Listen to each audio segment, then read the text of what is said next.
3, 2, 1, kamera roll action. 3, 2, 1, kamera roll action. Bismillahirrahmanirrahim. Assalamualaikum warahmatullahi wabarakatuh. Jumpa lagi sama kita, baru berjumpa sama kita di Banjarnegara Bisa Apa. Mungkin ada yang penasaran itu apa sih kok bikin acara begitu. Ini Banjarnegara Bisa Apa adalah ya bisa dibilang podcast lah. Berhubung ini episode pertama, jadi mungkin saya ada baiknya itu perkenalan dulu. Perkenalan, saya Bobi, dan untuk episode kali ini saya sudah menghadirkan orang-orang hebat di Banjarnegara atau mungkin sebutnya nasional ya, karena ini bidangnya itu sosial. Kita dari tim Banjarnegara Bisa Apa sudah menghadirkan orang-orang garda terdepan dari bidang sosial, terutama relawan. Ini di sini saya sudah kedatangan tamu agung, ada Bang Andri dan Mas Kendo Klewer. Nah, mungkin pertama kita tanyakan kabar dulu ke teman-temannya. Bagaimana sehat Pak Andri? Alhamdulillah sehat. Terima kasih. Assalamualaikum. Waalaikumsalam warahmatullahi wabarakatuh. Semuanya aman kan, lancar, nggak ada masalah? Aman, lancar. Suasananya dingin gitu ya. Dingin, Jadi enak kita ngobrol ini ya. Betul banget, di pegunungan. Pakai doa aman, pakai doa? Alhamdulillah aman. Tabungan aman? Tabungan aman. Kalau nggak aman, dan beliau. Oke. Iya. Ya, untuk sementara untuk pembuka seperti itu kita langsung berkenalan saja. Mungkin bisa dijelaskan Bang Andri dari mana, asalnya dari mana, kegiatannya apa, terus yang sekarang sedang dilakukan itu apa. Baik, jadi gini, terima kasih ini teman-teman luar biasa, orang-orang energik, orang-orang kreatif. Hari ini mempunyai satu terobosan, satu inovasi untuk ngobrol, diskusi hal-hal yang positif apa saja ada di Banjarnegara ya. Perkenalkan, nama saya Andri Sulistyo. Teman-teman biasa kalau mengundang ya, kalau di relawan Bang Andri, kalau di dunia hitam yang dulu itu Bang Komplong gitu ya. Makanya jangan lupa Komplong ini ada ya. Kalau saya di Banjaran di bawah itu biasa dikenal Komplong ya. Gitu. Jadi kalau di kerelawanan biasa dipanggil Bang Andri karena saya cukup lama di bidang relawan. Kira-kira itu. Saya rumahnya Banjarnegara di Kapling Sokanandi. Iya, begitu Mas. Asli Banjarnegara Mas? Kalau saya hanya lahirnya karena bapak saya tentara. Jadi kakak yang pertama ada di lahir Surabaya, yang kedua ada di Jakarta, yang ketiga meninggal di Purwokerto, saya Purbalingga, adik saya Purbalingga. Hanya lahir saja. Oh, hanya lahir saja. Tapi kecil saya itu aja mulai dari TK-nya itu TK di Cokro Aminoto Banjarnegara. Persis di belakang pom bensin kota itu ya. Ya. SD-nya SD Negeri Grandegan 4, agak nakal sedikit, mandar orang munggah sepisan gitu ya. Kemudian SMP juga SMP Bawang, SMA Bawang juga. Masih di Banjarnegara. Masih di Banjarnegara. Begitu gitu. Dan melanjutkan sekolah di beberapa sekolah yang lulus dari satu sekolah. Kira-kira itu. Nah, mungkin dari Bang Andri cukup. Sekarang Bang Kendo Klewer, mohon perkenalkan diri. Teman-teman pengen tahu juga kok bisa datang di sini, itu ini siapa gitu. Jadi terima kasih. Assalamualaikum warahmatullahi wabarakatuh. Perkenalkan, nama saya, kalau nama warisan itu nama saya tuh Jamroh, singkat padat dan menurut saya. Cuman untuk nama beken di khalayak umum, di teman-teman relawan lebih terkenal dengan nama Kendo Klewer. Kendo Klewer itu asal Klewer dari mana itu? Karena dulu ada klewernya untuk yang masuk Klewer itu Klewer ya. Banyak yang belum tahu masalahnya, jadi perlu ditanyakan. Sekarang itu jadi Klewernya ke belakang, yang depan mundur ya gitu ya. Saya asli Wanayasa. Dari suku Kabut Wanayasa. Suku Kabut. Itu aja. Itu aja cukup. Gak apa-apa kalau mau nambah juga gratis kok. Gak bayar. Cukup Pak.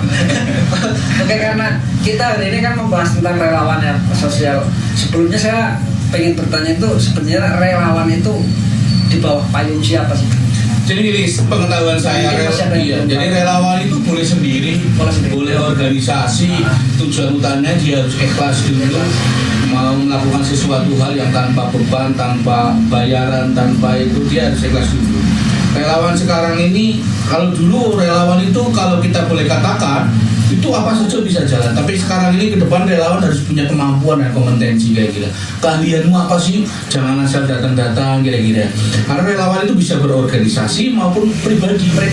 Boleh dia bawa apa-apa. Tapi ketika kamu masuk di organisasi, ya ikutlah organisasimu. Ketika kamu masuk menjadi seorang relawan mandiri, ya jaga tanggung jawabmu, jaga kehormatanmu, jaga kejujuranmu. Ketika membantu sesama harus sama. Intinya kalau kita makan dewek ya bisa disebut relawan juga. Bisa. Mana ada sebuah kejadian kita berangkat terus berarti itu termasuk relawan. Yes, gitu. betul sama aja. Berarti relawan itu skupnya luas, nggak terkunci dengan satu organisasi lah, misalkan karena jiwanya sosial. Nah, ngomong-ngomong pakai induk lewer ini Bang Andri, sebenarnya arti relawan itu sebenarnya apa sih? Arti relawan itu sendiri. Ya. Jadi banyak hal ya. Kalau menurut saya, pandangan saya relawan itu banyak relawan yang bidang sosial, bidang pendidikan, kerelawanan. Kami lebih ke kemanusiaan ya. Kalau kami itu basic ke kemanusiaan. Artinya sosial kemanusiaan itu mulai sosial, orang-orang yang punya masalah dengan kebencanaan sosial, apa saja lah kira-kira itu yang kami basicnya di situ, membantu, terutama membantu manusianya kayak gitu. Relawan. Berarti skopnya relawan itu, misalkan kan saya juga belum tahu sih, misalkan kan ada kebencanaan, misalkan ada kebakaran atau kelaparan yang masuk kategori itu untuk dibantu sebenarnya siapa saja sih Mas? Atau misalkan pribadi ada rumah roboh itu termasuk dibantu? Semua ketika ada bencana itu semua punya hak dibantu. Punya hak dibantu. Walaupun dia kaya, miskin atau dia semua dibantu. Kira-kira gitu. Oh iya betul. Berarti skopnya sangat luas sekali ya. Betul. Nah ini ada satu hal yang menarik, bahasan dari teman-teman nih sebenarnya. Ada kata-kata gini, relawan itu sebenarnya rela tangyawan. Ini bener apa orang Mas? Tanya Mas Kedo ini kalau dari Mas Kedo mogo, Mas Kedo tuh Mas Andri. Rela tangyawan. Sebenarnya itu hanya ungkapan karena kita berangkatnya juga dari inisiasi sendiri. Kita berangkat mungkin hanya bermodalkan tekad. Tak ada modal, tidak ada modal berarti. Walaupun ada modal ya mungkin sedikit hanya untuk bisa jalan lah. Kadang kita makan ke sana gitu lah. Makan tuh bingung. Jadi kadang relawan itu diartikan kadang rela, kadang melawan. Oh, berarti kadang ya tangyawan. Relawan itu kan tidak terikat. Jadi mau bangunnya telat ya nggak masalah, mau bangunnya lebih awal dari rekan-rekan yang lainnya itu malah lebih bagus lagi. Ya malah kadang-kadang tang ini paling gasik malah. Iya. Bisa dibutuhkan dulu ada telepon kayak makan. Ya mungkin umur-umurnya seperti itu lagi. Sekarang kita mulai kapan masuk relawan itu, apakah sudah dari kecil tumbuh rasa seperti itu, apa dipaksa atau mungkin ada sekolahnya, atau mungkin diarahkan orang tua, atau mungkin dari teman, pakai drone mungkin sementara. Kalau saya awal mula jadi relawan itu tahun 2006 waktu longsor Gunung Raja. Cijeruk kan? Cijeruk. Di Gunung Raja kebetulan saya punya sejarah juga di situ. Karena malam sebelum longsor, saya itu di Gunung Lawe. Saya bertiga. Waktu itu saya ditugasi dari daerah untuk bikin objek wisata. Nah, saya sempat bawa 2 kamera handycam untuk membuat profil. Masih zaman handycam ya, wisata. Tapi pada saat malam hari itu hujan, akhirnya kita di gubuk itu karena dulu ada yang jualan di situ. Ya. Kita sempat lihat video-video kegiatan kita sebelumnya. Terus pagi harinya itu sempat saya ngambil wilayah situ dengan obrolan saya sendiri sebelum longsor. Saya sempat ngambil ada berapa menit bahwa ini buat kenang-kenangan. Saya bilangnya seperti itu. Tapi terus saya pulang. Hari itu saya paginya pulang langsung ke Kali Bening, terus paginya lagi itu sana longsor. Dan sempat video itu jadi viral, banyak yang nanya dulu kalau nggak salah itu dari stasiun TV ada yang minta rekaman itu sampai ditawar dengan nominal, tapi sempat saya kehilangan jejak untuk kaset ini. Sekarang hilang ya? Hilang. Sayang sekali, padahal itu aset luar biasa Terus sih. 2008 saya mencoba membuat tim karena dulu saya berangkatnya dari pecinta alam. 2008 saya membuat tim Gembita. Gembita. Iya, makanya saya pakai Gembita. Gembita itu apa Pak? Gembita itu Gema Pencinta Alam atau Suara Pencinta Alam. Ini basicnya, base campnya ada di Dawuan dulu. Dawuan. 2008 kebetulan ada pengiriman personil di banjir Bengawan Solo kalau nggak salah. Dulu. Nah, dulu pertama kali saya naik kapal karet untuk rafting. Kapal rescue ya. Kapal rescue pertama kali itu. Terus 2010 saya dikirim ke erupsi Gunung Merapi. Waktu itu Mbak Marijan juga menjadi korban ya, salah satunya. Terus kemudian di 2011 saya sama teman-teman dari pecinta alam itu ikut di posko Kawah Timbang waktu munculnya gas beracun di Kawah Timbang Dieng. Oh iya, Terus 2013 juga ke sana lagi di posko Kawah Timbang. Kemudian 2014 ada perekrutan di BPBD. Ya, awal 2014 saya 2000 waktu itu saya jadi tim cadangan itu 2 orang. Tim cadangan ya. Kebetulan yang diundang 2 orang itu nggak hadir. Akhirnya saya sama teman saya yang dari Dawuan mengisi kekosongan itu dari 2 orang itu. Waktu itu disuruh latihan lomba pasang tenda kalau nggak salah. Iya. Cepet-cepetan apa apik-apikan apa kuat-kuatan tenda? Cepet-cepetan dan mungkin bagus-bagusan juga karena itu nasional iya. Dan sampai sekarang masih gitu.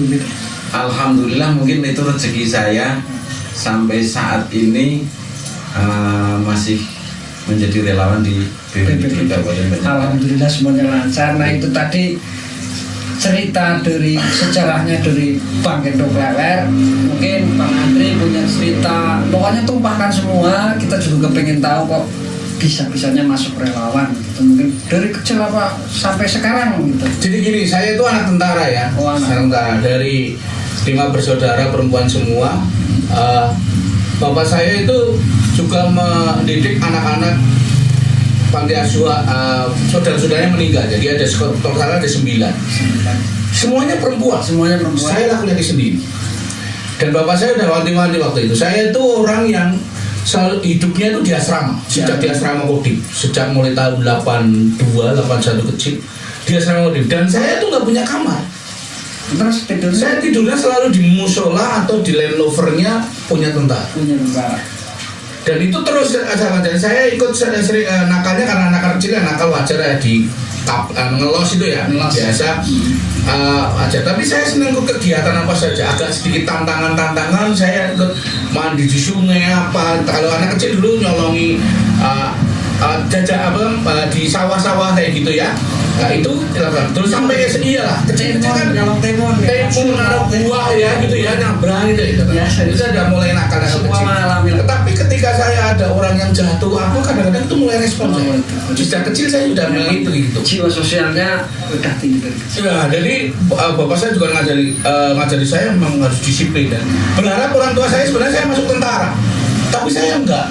Bapak saya itu prajurit, saya harus cari sekolah yang setinggi-tingginya. Minimal saya harus cari teman se-Indonesia. Itu goal saya. Makanya saya SMP waktu organisasi kecil biasa, kemudian SMA juga ikut organisasinya, belum pernah organisasi pramuka atau apa, belum pernah sama ikut. Kemudian saya 98 masuk ke Jogja, di situ mulai. Saya senang dunia pecinta alam kayak Mas Gendo. Tapi tahun 9 kalau nggak salah tahun 92 baru saya udah masuk Gunung Lawe. Naik ya, itu Gunung Lawe sini, Pekarangan ya. Itu SD saya udah naik gunung berlima, bertiga, dulu nggak Arimi dan sebagainya, udah seneng. Lihat dari kecil. Tantangannya gitu ya, tantangannya gitu udah masih banyak saya. Nah, dari 98 itu saya berpikir saya harus sekolah karena anak-anak bapak saya nggak ada yang sarjana. dan saya harus yang penting yang sekolah dan yang penting sekolah hidupnya. Kemudian dari pertama masuk UPN karena UPN bayarannya larang dan orang kuat, bapak wis pensiun, aduh pindah ke IKIP. Sebenarnya saya IKIP di olahraga. Yang penting saya sekolah, orang urusan apapun perlu, tetapi saya ikut organisasi pecinta alam, saya ikut organisasi yayasan. Disitulah saya mulai berkembang. Kita itu harus ngikutin organisasi yang positif, karena kalau nggak ikut organisasi saya nggak akan seperti ini kira-kira. Saya di UPN itu dunianya keras sebenarnya, anak-anak munafik, anak-anak keren, anak-anak tentara, anak-anak suke, aduh kurang kuat nih. Yang penting yang sekolah. Dan saya nggak punya kos-kosan. Saya punya kos-kosan hanya untuk nginep. Saya kos-kosan setahun itu 250.000 parang karo kanca. Tidurnya di mana? Saya di gelandang. Dan itu mulai dari dimanapun ada kejadian bencana, saya ikut yayasan, ikut apa dan sebagainya. Sampai kira-kira saya punya yayasan sendiri. Saya pernah menjadi deputi direktur. Saya pernah pengalaman saya ada berapa ya ngurusi gempa, kemudian ngurusin walah anak wedangnya barang ya lah. Ini khas Maria saya ceritanya kayak gitu dari relawan. Jadi mulainya dari situ sebenarnya. Saya mulai dari IKIP Jogja, UPN itu nggak selesai, ikut Jogja, kemudian saya bang, saya harus mencari saya supaya safe. Saya orang tua sudah bilang, dirinya orang kuat biayai ke sekolah. Apa yang saya lakukan? Saya tidur di gelandang. Kira-kira kalau dulu yang cari 1-2 orang supaya safety gitu ya. Kalau hari Minggu kira-kira saya kondangan ke gedung-gedung kayak gitu ya, pakai ya itu dulu lah supaya safety. Perlu dicontoh itu trik-trik menjalani hidup yang berantakan. Kadang-kadang gitu. Kemudian saya dekat dengan teman-teman anak-anak jalanan. Dan saya menjadi relawan, kemudian saya punya program mobile klinik, ya mobile klinik jalanan. Saya menjadi program manajernya, ngurusin anak-anak jalanan seluruh. Itu bentar, mobile klinik itu apa? Jadi kami punya land rover, kemudian punya relawan-relawan medis dari UGM, dari UPN, selalu mengobati anak-anak jalanan yang berbata, ada di Gondomana, ada di Condong Catur, ada itu. Dan saya sering sekali mengaku saya sebagai orang tua seorang anak jalanan yang hamil. Karena ketika mereka diambil, itu mereka nggak bisa keluar. Saya dampingi itu sama. Saya pernah 3 kali di Sarjito bahwa mengaku bahwa saya suami. Ini informasi bagus nih, saya malah baru tahu ternyata ada orang-orang yang istilahnya ngurusi ibu anaknya siapa gitu kan. Ini saya baru dengar, maksudnya ada klinik yang seperti itu. Dan ini mungkin teman-teman juga banyak yang belum tahu. Dan itu sama sekarang masih jalan. Saya masih jalan. Dan yayasan itu bekerja memang. Saya dulu, jadi kami relawan kami yayasan yang menutupi gap pemerintah yang dia tidak dilakukan pemerintah, kira-kira itu yang saya lakukan. Dan saya sejak kuliah 98 sampai 2005 2004 orang tua saya tuh nggak pernah yang namanya telekos-kosan saya, nggak pernah. Saya harus safe, tapi harus safe tanpa pendampingan gitu istilahnya. Betul. Benar-benar mandiri dari awal. Benar-benar. Nah itu untuk klinik, yayasan kliniknya itu sendiri itu kan sifatnya netral ya. Pokoknya ketika ada orang sakit di jalan, entah itu siapa, pokoknya dibantu bukan anak jalanan aja ya, anak jalanan, bencong, waria, preman, maksudnya kan tawuran, nah kita masuk ke benar netral ya, resiko yang istilahnya dari sisi lain menolak tapi berusaha kita tahan. Betul, itu ada resikonya kita kegaruk, ke apa dan sebagainya, karena harus pendampingan. Disitulah saya mulai rasa pegaruk itu pegaruk sama. Kalau dulu Satpol PP kan banyak, kalau jalan-jalan itu pasti digaruk. Saya harus ngambil, kemudian kalau diambil nanti masuk ke rumah penampungan kayak gitu lah, itu yang sehari 2 hari kayak gitu. Ceritanya sampai seperti itu ya. Dan itu dua orang-orang yang mendoakan saya sampai sekarang. Sampai sekarang dan alhamdulillah lancar semuanya, nggak pernah ada masalah. Nah kita sudah panjang lebar bercerita ya, suka dukanya apa menjadi relawan, bisa diceritakan mungkin buat ya inspirasi teman-teman lah kepada relawan pun yang gak hanya duka saja, pasti ada sukanya kan gitu ya. Mungkin Mas Gendo punya pengalaman menarik tentang suka duka jadi relawan. Ini boleh sambil ya? Ya moga.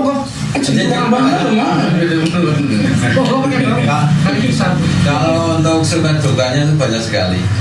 Kalau saya waktu di Merapi tahun 2010 itu sempat kalau sebelum berangkat ya. Itu seperti slogannya Gatot Kaca lah. Nyemplung kawat. Otot kawat balung sip.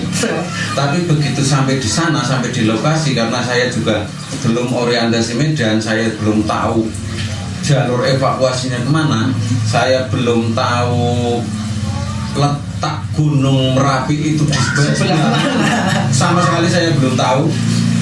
Sempat saya nangis mau pulang. Nangis beneran. Nangis beneran. Karena sampai di situ saya itu disambut dengan letusan Merapi yang cukup besar. Terus tapi begitu saya keluar dari pos, karena pos kita kebetulan di ring 1 berjarak sekitar 10 km dari titik letusan. Saya makan dulu Mas gitu ya. Saya langsung jalan ke arah jalan raya karena poskonya kita agak masuk. Kita ke jalan raya, pas pertigaan saya sempat lihat mbah-mbah, orang tua udah sepuh, bawa anak kecil sama mungkin itu cucu sama anak yang perempuan juga gendong bayi. Nah dari situ saya timbul itikat, Pak. Walaupun saya di situ takut, saya harus tetap bertahan. Iya. Karena melihat warga yang di situ memang sudah perlu dibantu. Memang benar-benar perlu dibantu ya. Iya. Terus Ngeblank, mereka kan nggak tahu harus bagaimana. iya betul. Sampai sempat pas evakuasi letusan yang paling besar itu hari Jumat kalau nggak salah. Itu sempat saya menjadi orang yang dicari, malah seharusnya menolong tapi saya dicari karena saya sempat berpisah sama teman-teman rombongan saya cuma sendirian waktu itu. Saya ditinggal di pos yang sama sekali saya nggak tahu itu daerah mana karena memang saya ngeblank kalau untuk daerah wilayah sana. Kok bisa nggak tahu apakah kesana sendirian? Nanti kan harusnya kan ada yang Kita berangkat bareng untuk evakuasi dengan jarak sekitar 3 km dusun yang terakhir. Nah di situ evakuasi otomatis kita kan mengevakuasi manusianya dulu. Kalau harta benda sementara enggak. Gitu, ya. Yang penting nyawa dulu diselamatkan. Berhubung mobil yang untuk evakuasi udah penuh, otomatis saya nggak ikut. ditinggal. Ya, saya sempat ditinggal. Terus saya dibawa teman-teman dari Magelang, tapi juga beda pos. Nah, tapi saya nggak tahu ditaruh di mana. Dari pagi sampai malam saya baru dijemput. Padahal teman-teman orang-orang yang kenal gitu ya. nggak kenal sama sekali. Nggak kenal. Cuman saya ngikutnya dulu di Kecamatan Dukun gitu, bilangnya saya pokoknya di Kecamatan Dukun gitu. Tak sampai sekarang masih belum tahu itu di mana. Belum tahu. Sampai sekarang belum tahu. Itu setelah dievakuasi teman-teman dari Magelang, saya bisa berkumpul lagi sama teman-teman memang yang dari rombongan dari Banjarnegara. Nah, terus untuk sukanya ya banyak sekali. Saya apa gitu? Saya sampai saat ini banyak saudara. Banyak saudara. Yang paling penting banyak saudara. Ya, Tapi betul. pasti kenal sih ya, masa orang kenal. Ya rata-rata ya karena mungkin kita kan harus dekat dengan Iya. Dan itu dari seluruh tingkatnya dunia malah ya. Iya. Kalau orang-orang seperti itu kan pasti ada yang dari kebanyakan mana, dari selain mana. relawan warga-warga yang terdampak kita menjalin hubungan ya lebih baik lagi, jadi sudah seperti kayak saudara. Ya mungkin Kemanapun sekarang saya nggak bingung lagi. ini marah yang bingung urip memang. Iya, urip. Jadi mungkin fungsi salah satu fungsi relawan juga mungkin itu ya Mas Andrea. Jadi wong lagi bingung ditudui dalane semua. Tadi kan dari Mas Kendo udah menceritakan suka duka, mungkin Bang Andre kan belum. Jadi gitu ya, kalau suka dukanya, kalau saya dukanya, kalau prinsip saya tidak bisa menolong orang yang harus kita tolong. Saya duka sekali, saya sedih sekali. Maksudnya Seharusnya yang saya bisa melakukan penolongan terhadap mereka tidak lakukan. Itu hal-hal apa saja. Karena prinsip saya selama saya masih bisa bernafas, saya harus bisa melakukan hal-hal yang positif. Itu saja. Karena energi saya seperti itu kira-kira. Tapi kalau sukanya banyak, dulu relawan-relawan saya itu bisa membantu orang kira-kira ya, bisa jodoh ke orang dan sebagainya gitu ya. Ada yang relawan di Pangandaran dapat orang sana, di Undang juga orang sana, kemudian di Bengawan Solo dapat itu. Itu saya sukanya teman-teman bisa punya keluarga. Tapi dukanya lah nggak sedikit ya. Saya dukanya ketika kadang-kadang sedikit ya, ada ketika udah punya anak, itu saya agak rasa ketakutan. Jadi saya, iya wani orang kayak gitu ya. Itu duka saya ketika saya ada rasa ketakutan ketika saya harus menolong orang yang kira-kira punya resiko tinggi terhadap nyawa saya. Jadi ya tetap ada sisi mau nak keluarga kau. Iya, itu ya. Betul sekali. Sini, kalau menurut saya untuk jadi relawan memang harus benar-benar sudah siap mental. Artinya saya berjuang tanpa embel-embel untuk mendapatkan imbalan. Iya, betul, memang relawan kan. Iya, relawan itu tidak ada imbalannya. Jadi kita harus siap, benar-benar siap. Kita maju, jangan sampai di belakang kita itu malah jadi masalah. Udah kalian dulu lah. Ya, kita harus kayaknya punya pengalaman sangat. Itu kalau pengalaman luar biasa. Kalau dibalik jadi relawannya itu saya besar sekali. Cerita kira-kira apa lah ini penting ini ada sisi kira-kira apa yang menjadi itu ya, sisi yang mungkin teman-teman bisa benturan. Karena saya berangkat pertama kali jadi relawan itu memang tidak ada restu dari satu orang tua keluarga lah ya, keluarga benturan keluarga lah istilahnya. Kebetulan saya juga dulu termasuk keluarga yang baru punya keluarga, karena baru punya keluarga maksudnya itu baru menikah apa gimana gitu. Maksudnya kan punya keluarga, saya kan punya bapak termasuk keluarga, masa baru punya bapak ya, maksudnya baru menikah gitu. Iya, maksudnya punya keluarga kecil. Saya itu menikah tahun 2000, terus 2006 saya sudah mencoba menjadi bagian dari teman-teman relawan. Ini menikah dulu apa relawan dulu? Ya, kalau ya dulu berangkat relawan kan, tapi belum, waktu itu kan masih asal ikut lah. Awal-awal gitu ya, masih belum terlalu intens istilahnya. Bagi yang benar-benar intens berarti saya sudah di 2006. Jadi pernikahan saya sudah 6 tahun, sekarang 6 tahun. Iya. Nah, di situ timbul permasalahan. Artinya saya ingin maju menjadi relawan, tapi di sisi lain karena kita keluarga baru, ya otomatis kan mungkin istri atau anak nggak mau ditinggal lama gitu. Tapi terus maju jadi relawan karena tekad. Ya itu karena tekad saya sudah niat sosial lebih dulu gitu. Iya. Ya karena itu kayak kadang misalnya gini, kalau saya hanya bisa membantu dengan tenaga. Mungkin ada relawan yang dengan membantu karena mungkin punya lebih materi lah, rezeki lebih, materi itu bisa juga disebut relawan dari sisi lain. Iya, tapi karena saya punya tenaga, saya berangkatnya tenaga. Dampaknya apa kira-kira sampai sekarang? Kalau dampaknya ya apa sih ya? Mungkin saya jadi terharu.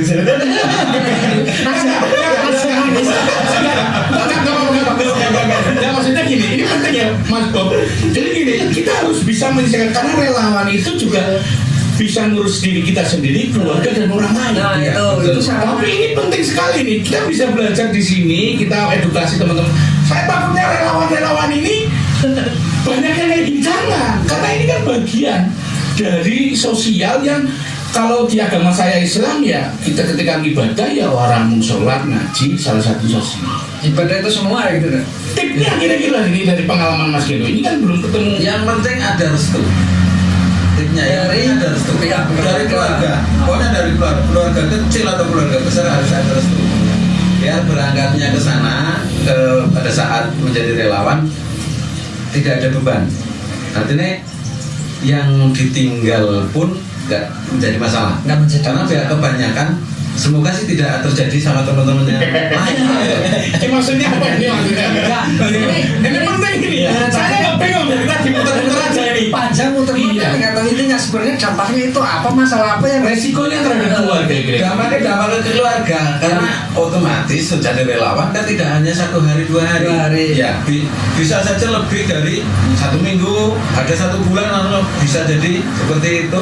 Sekarang kalau keluarga ditinggal tanpa ada tinggalan untuk kehidupan sehari-hari, mungkin akan timbul Iya, permasalahan.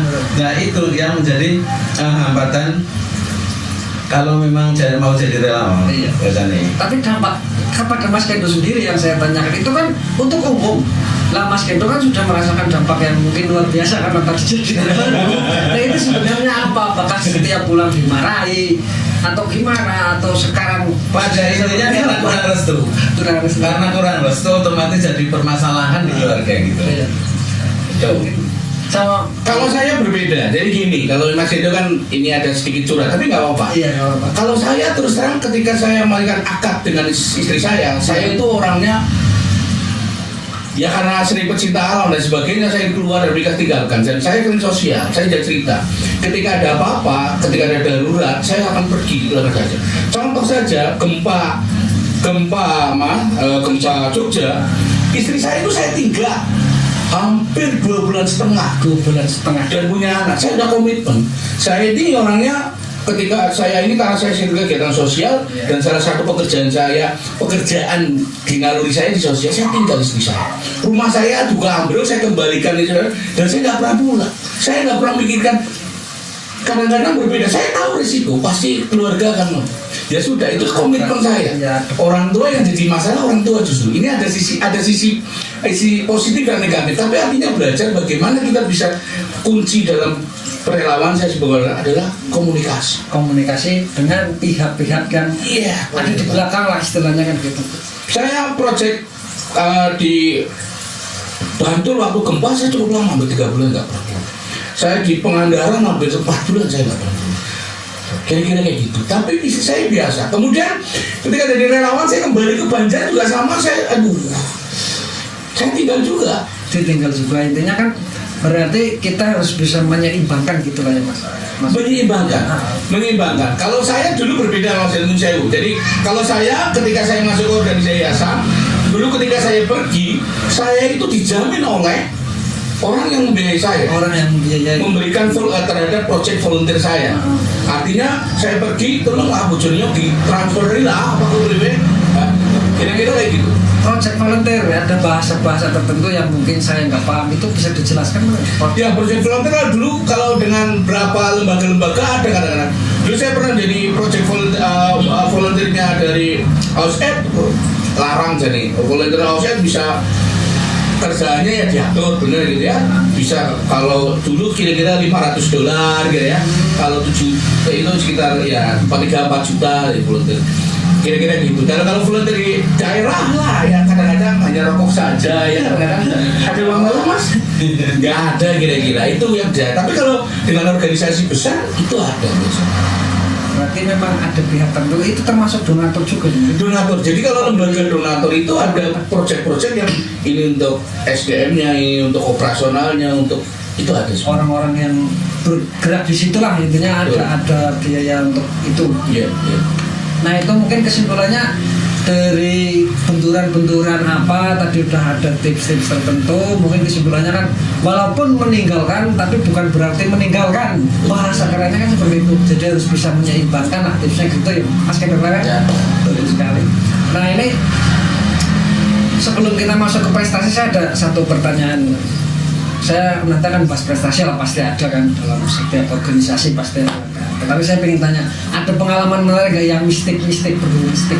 Banyak kalau ya. Misalkan di suatu tempat atau longsoran ketemu hantu, ketemu apa, atau ketemu yang aneh-aneh. Saya operasi darurat itu banyak ya. Saya mulai Bantul, Aceh hanya ikut jadi tim asesmen, kemudian Pangandaran, Bengawan Solo, project ikut Global Rescue, ikut apa, kemudian Cijeruk dan sebagainya, sampai Cijemblung, Kawah Timbang, kemudian kemudian Sukabumi, kemudian itu mistisnya kadang-kadang kalau operasi Kosar pencarian orang di pedang itu ada mistis-mistis lah. Oh di sini mas ada kami tua ya baca itu ya benar. mas cairan dari kerajaan dan di sini mas di sini kita gali ternyata wedus. Kita ikuti tapi kearifan lokal ini. Iya memang harus diikuti. Ada hal-hal mistisnya yang kira-kira itu terjadi bukan hanya itu saja. Sungai operasi sungai kayak gitu. Jadi mungkin sih karena tempat ya. Tapi Jadi, memang nyata terjadi misalnya. Iya, nah atau jadi dengan mistis memang ada. Cuman kalau bagi saya itu memang karena tempat. Nah. Tapi bagi rumor di masyarakat itu memang katanya si korban hadir. Mau apa? Apa lagi atau itu sebenarnya enggak. Kalau saya enggak, karena saya pernah ke beberapa tempat memang karena lokasi adalah karena tempat yang kita huni biasa. Contoh waktu saya di Gunung Raja juga terjadi seperti itu.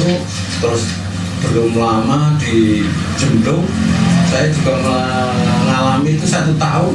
Tempat yang kami huni sebagai posko induk itu memang lokasinya agak sensitif untuk dunia lain.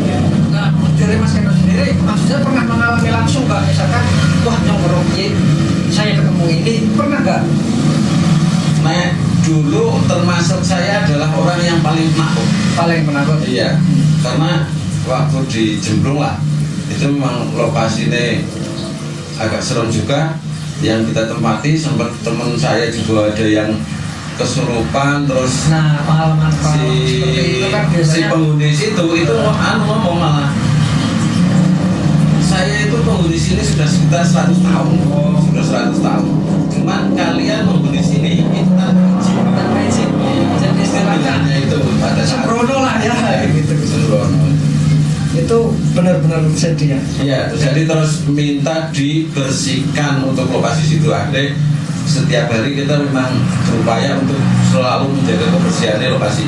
Setelah itu aman. Alhamdulillah untuk seterusnya tanpa terkendala. Kalau Bang Andri ada yang mengalami seperti itu, secara langsung lo mengalami hal-hal aneh. Paling pernah hidupnya digeser kayak gitu lah. Gesernya jauh nggak? Ya enggak, paling gesernya agak sana. Apakah saya ngimpi atau enggak? Ngelendur mungkin. Iya, biasanya tapi saya bergeser lah. Iya pernah mengalami hal-hal aneh yang seperti itu. Nah ini untuk selanjutnya mungkin saya dengar Bang Andri itu pernah punya prestasi yang cukup mentereng lah maksudnya. Tapi kalau saya yang cerita kan takutnya jadi nggak valid. Mendingan Bang Andri ceritakan sendiri prestasi apa yang pernah diraih. Jadi gini, memang saya lahirnya di bidang sosial kerewanan. Saya terus terang saya itu dulu nggak mau bekerja menjadi ASN. Saya nggak mau. Kenapa? Karena kalau kita masuk sebuah sistem kita harus ikuti aturan dan sebagainya sebuah. Saya jadi ASN ini karena saya merinding, karena amanah orang tua. Saya jarang sekali membahagiakan orang tua saya, jarang sekali. Bapak saya belum pernah. Setiap bapak saya ke Jogja itu saya selalu jam 6 udah kerja. Kadang-kadang saya tinggal seminggu 2 minggu di Palembang itu di mana. Saya pernah jadi konsultan, saya pernah tinggal gitu.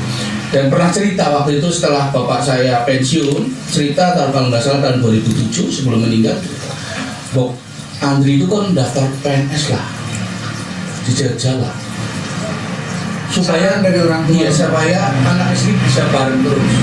Karena sering sekali sering sangat itu. Kemudian saya berpikir, oh iya, ini amanah. Saya tidak bisa membahagiakan orang tua. Saya tidak mungkin ini salah satu yang saya. Jadi saya kembali ke Banjarnegara. Saya mendaftar dari pegawai.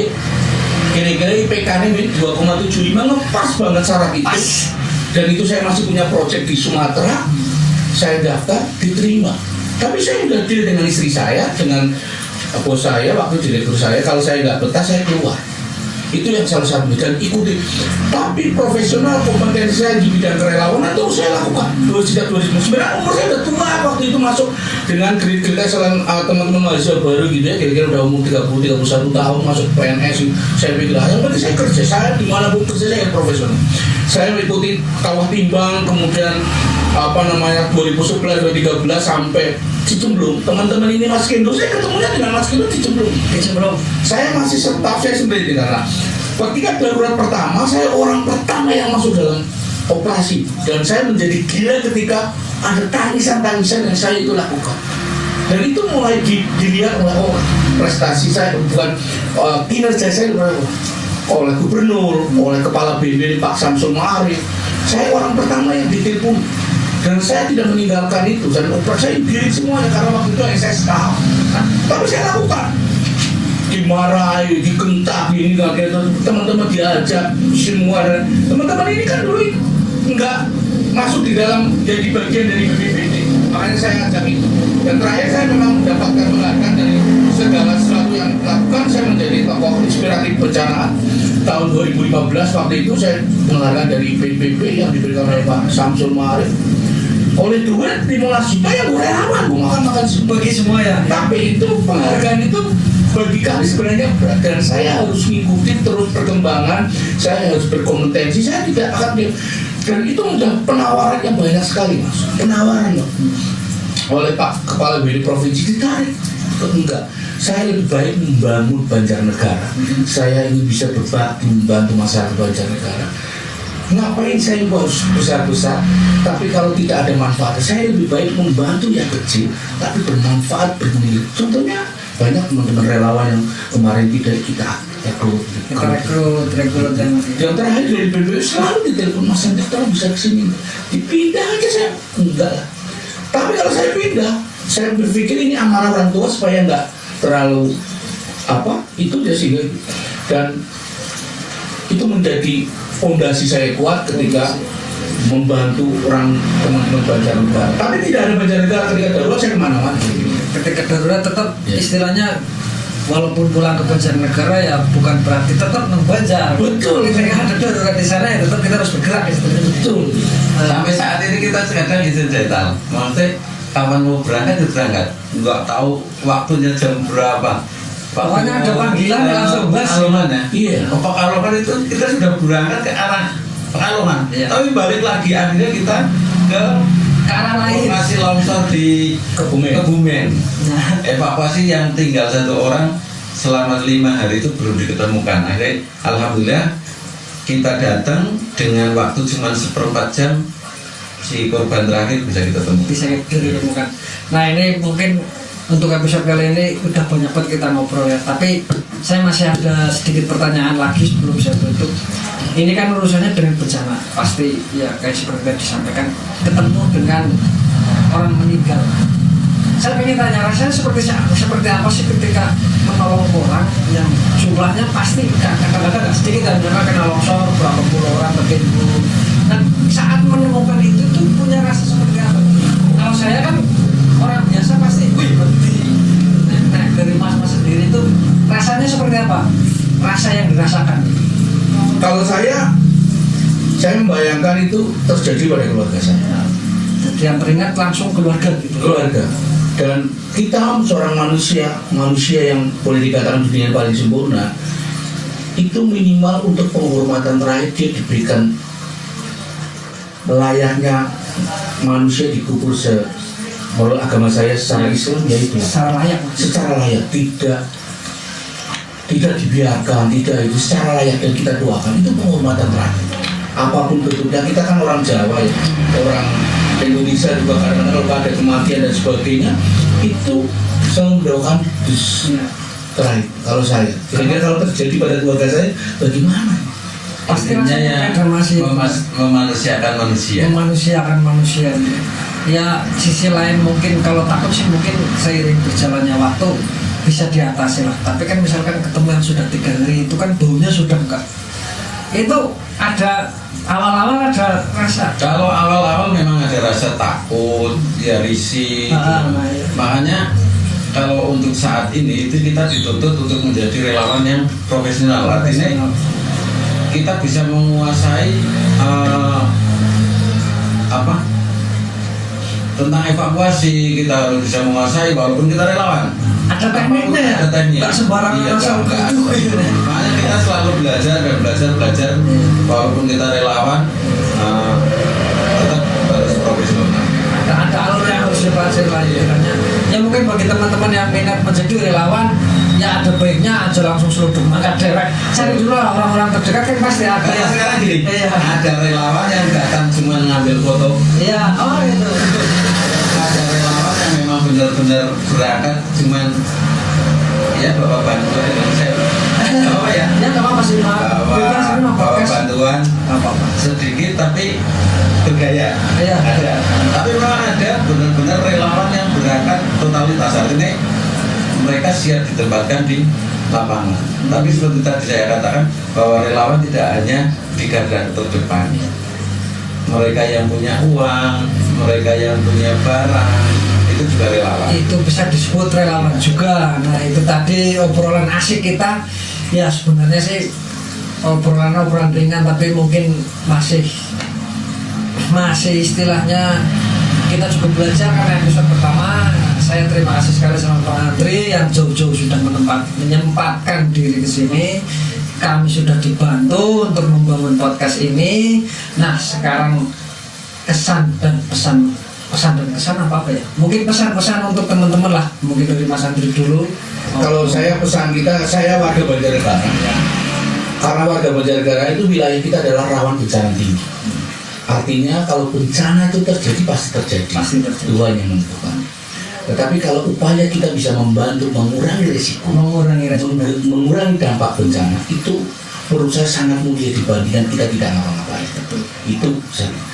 Dan saya menurut saya masih banyak PR untuk bisa membangun ini Banjarnegara, daerah yang rawan bencana, tetapi bisa harmoni dengan bencana. Itu penting sekali. Edukasi terhadap masyarakat, apapun bentuknya. Karena ngurusi bencana itu bukan urusan kita sendiri, urusan semua orang. Pesan saya juga karena ini episode ini awal dan nanti kita bisa ngobrolin hal-hal yang sangat spesifik tentang relawan jauh lagi. Sekarang perkenalan mungkin Kira-kira kayak gitu lah. Karena saya tulisan saya Banjarnegara, saya harus lakukan Banjarnegara. Saya lebih baik membantu Banjarnegara, orang-orang Banjarnegara agar lebih bisa mengurangi dampak resiko bencana dan enggak membantu luar Banjar ya biasa, nggak ada masalah gitu kira-kira. Kalau bantuan Banjar, kalau istilah kita tolak balanya untuk warga kita, untuk warga sendiri lah. Yes, gitu. Kalau Pak Klewer, gimana pesan-pesan untuk teman-teman?